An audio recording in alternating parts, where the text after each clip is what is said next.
שזה כבר כאן, שומעים שזה כבר כאן. רדיו לב העיר. רדיו לב העיר מציג ישר ללב העיר עם יגאל לרנר. שלום לכולם, ויום שלישי פעמיים כי טוב עם עוד תוכנית חדשה של ישר ללב העיר. מיד מתחילים. בכל פעם 3 דמויות שונות מגיעות לרעיון אישי של 15 דקות בנושא משותף. בתוכנית הפעם שלישי נשי NLP, כבוד. היום מתארחות באולפן רדיו לב העיר 3 נשים יקרות ומיוחדות שיספרו על דמיון מודרך ושינוי חשיבה. נחמה גרינברג, מורה ומטפלת בתטא הילינג. רחלי אשטון, מטפלת בפנים ובפנימיות. ועליזה יפרח, מאמנת לחיים בשמחה. מיד נתחיל עם המוראיינת הראשונה, אבל לפני זה אודה לאישה נוספת שאיתי באולפן, חני לוי, החד פעמית, ולהילה שחר, האחת והיחידה. אתם כמובן מוזמנים להקיב ממש עכשיו בעמוד הפייסבוק של רדיו לב העיר, וגם להציע את הסיפור שלכם, ואנחנו מתחילים. בוקר טוב לנחמה גרינברג. בוקר טוב, וזה בדיוק ככה, יום שלישי, פעמיים כי טוב. טוב במיוחד. מורה ומטפלת בתטא הילינג. כן. מה שלומך? שלומי טוב, אני מאוד מאוד מתרגשת. א', על הכיף. ושמחה על ההזדמנות, ותודה לכולכם על ההזדמנות הזאת שנתתם לי. ההזדמנות היא משותפת. מודים לך שהגעת. אני רוצה לקחת אותך לרגע אחד בו החלטת לקחת את חייך בידייך, מהשלב שבו למעשה אמרו שאין מה לעשות איתך. והיום את פה איתנו. כן, זה היה רגע מאוד קשה בחיים שלי, שאחרי תקופה ארוכה שהייתי חולה, והוגדרתי גם כחולה, שללא, זאת אומרת, אין יותר ריפוי. ניסיתי את כל התרופות הביולוגיות כימיות שישנם, ובסופו של דבר הרופא, הפרופסור, הודיע לבעלי שזהו, אין יותר מה לעשות. קח אותה הביתה. ובאותו רגע הבנתי שעם כל הכבוד לרפואה הקונבנציונלית, אבל אני לא מוותרת על החיים שלי. וכשחזרתי הביתה עם כל הקושי שהיה לי, התחלתי לחפש ולעשות גוגל, מה שכולם אומרים, למצוא אנשים שכן הצליחו לרפא את עצמם. דוקטור גוגל. דוקטור גוגל. והוא העלה מספר אנשים שכן החלימו מסרטן, מסוגים שונים של סרטן, מסוגים שונים של מחלות. והגעתי לאישה שקוראים לה ויאנה שהחלימה מסרטן, והיא יצרה תוכנית. והיא יצרה את הדבר הזה שהיום לומדים אותו, שנקרא תטא הילינג. אז אמרתי, אוקיי, עבד לה, יעבוד גם לי. אלך ללמוד. הלכתי למטפלת, חיפשתי בארץ, כי היא אמריקאית, חיפשתי בארץ מטפלות. והגעתי למטפלת נהדרת בקריית טבעון. הייתי אצל 3 סשנים, בסשן השלישי, ושום דבר לא קרה. נשארתי אותה חולה. בסשן השלישי אמרתי לה, זה מקסים מה שאת עושה.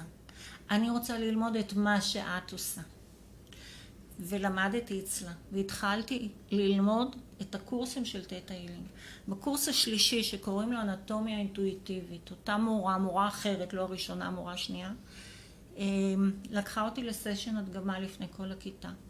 בסשן הזה פשוט, בכוחות שלה, בעזרת התטא הילינג, היא עלתה על הטראומה שהייתה לי, שיצרה את המחלה. וכשהיא עלתה על הטראומה הזאת, פתרנו את הטראומה הזאת, וזה היה ביום השני של הלימודים. ממקום של לא יכולתי ללכת 5 צעדים, לא יכולתי להחזיק ספל קפה ביד, סליחה, לא יכולתי לנגב את הישבן שלי.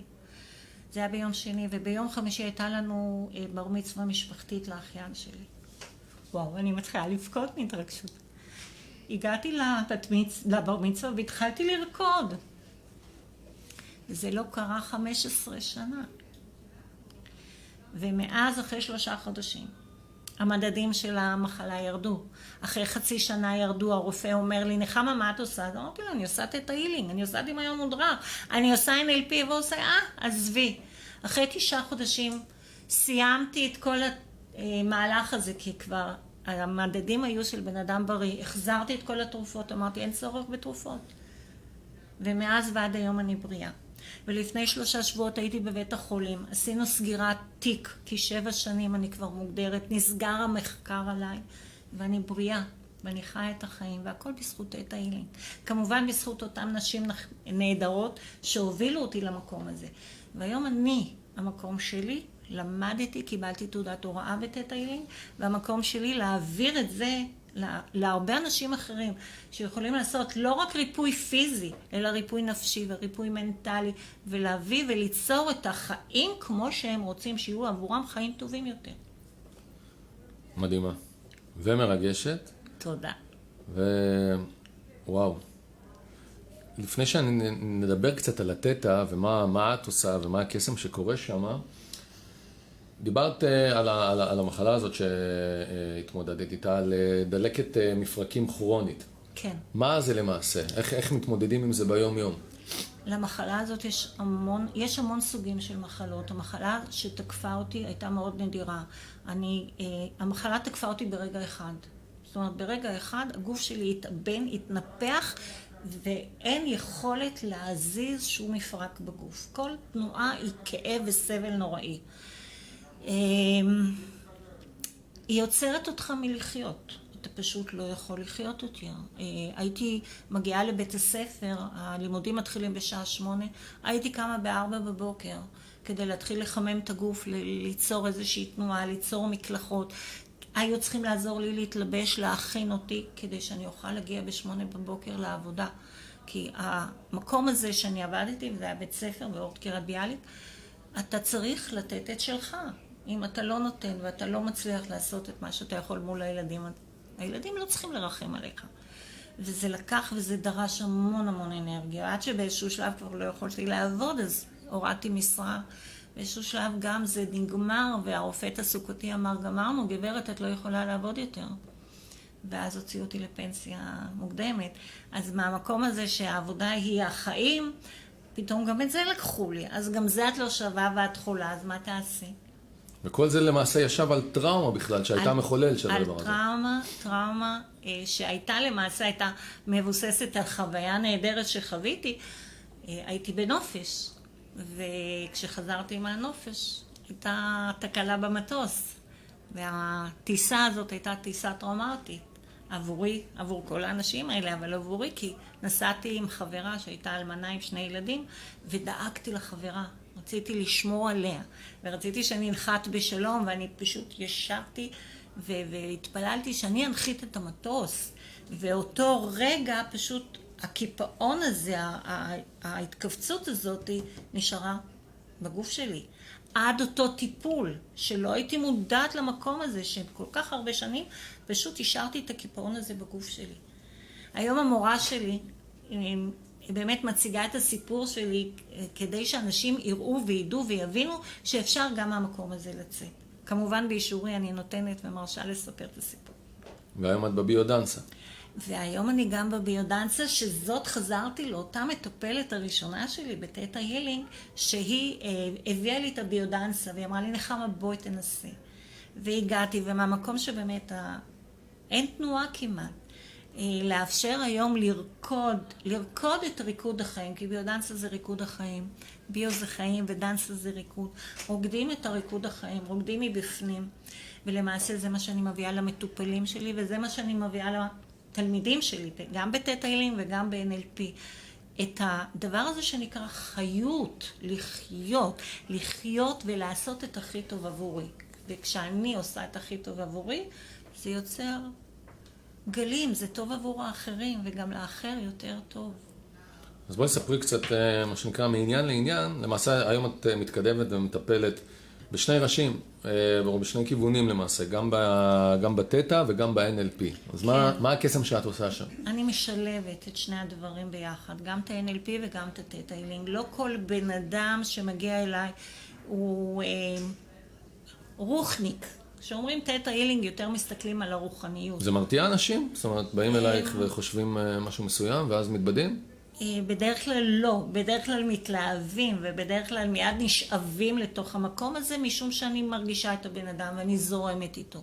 אם בן אדם שמגיע והוא כן מיד מכיר ויודע מה זה עולם גם תטא זה בסך הכל גל. המוח שלנו עובד על 5 גלים, כולנו מכירים את זה.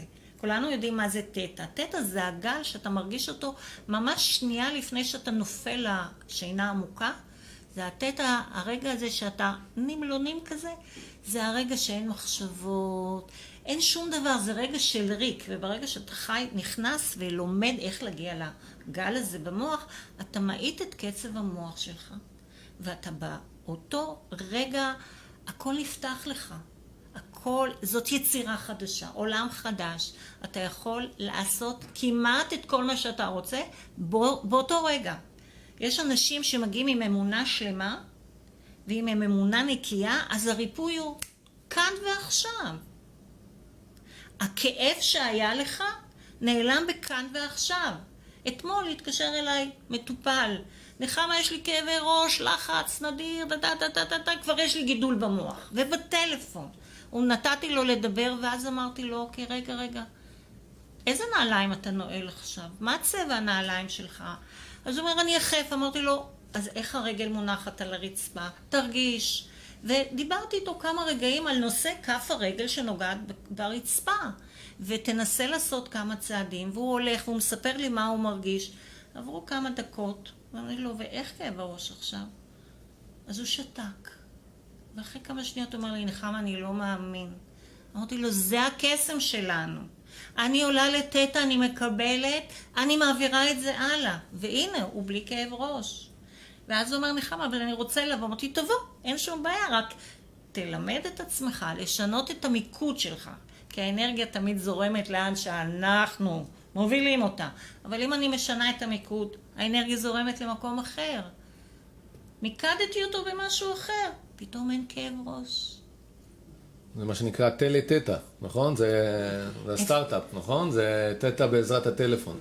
טטה אפשרי דרך הטלפון. טטה אני עושה ומטפלת באנשים בחול. יש לי 3 נכדים בארצות הברית. אני מטפלת דרך הזום, דרך הטלפון. כן, טטה אין חובה פנים פייס טו פייס. אפשרי. אפשר גם בפייסבוק, את אומרת. אפשר גם בפייסבוק, בכל מצב תקשורת. אפשר גם תקשורת על. זהו, אז אני מנסה, את יודעת, אנחנו חיים, יש עכשיו את המושג, יש את הקורונה, יש קורונה כלכלית, ועכשיו התחלתי לשמוע את המושג קורונה נפשית. נכון. נפשית, אנחנו, באמת, איפה זה תופס אותך? דיברת על הפחדים ועל המשחק מילים בין פחד ל... איך את מעבירה את התקופה המאתגרת הזאת? עבורי הקורונה היא מתנה. לא פחות. כמו שהרבה אנשים אומרים, כן.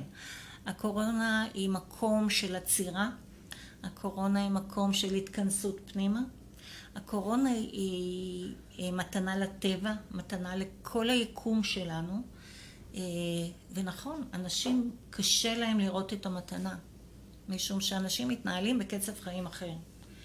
ואנשים, אני אומרת, קשה לי להגיד את זה, אבל אנשים שבאמת יסתכלו ויראו את הטוב שיצא לנו בקורונה, אלה הם אנשים שיפרחו, אלה אנשים שיכולים להגיע לרבדים אחרים, ואתה תראה את זה בקטן. אנשים רגילים שהיה להם איזשהו עסק קטן והבינו ומיד ביקדו את העסק למקום אחר, העסק הצליח ופרח והמשיכו לעבוד. ואנשים שנשארו מקובעים, אכלו לי, שתו לי, אני לא יכול לעבוד, אני לא יכול... זה מה שקרה. אנשים לא פתחו את העיניים, אנשים לא פתחו את המיינד, אנשים לא שינו מיקוד בחיים. הכי חשוב לשנות מיקוד. כל שינוי מתחיל במיקוד. תמקד את עצמך למקום הטוב, אתה תצליח. וזה הקורונה עושה לנו שינוי במיקוד של החיים, עושה לנו שינוי במיקוד העבודה, עושה לנו שינוי במיקוד המשפחה שלנו. איך אני רואה את המשפחה שלי? איך אני עושה עכשיו את הדבר הזה שנקרא ניהול בית, ניהול משפחה, ניהול חיים, ניהול חברים? הכל שונה. עושים מיקוד חדש. מיקוד, מה שנקרא.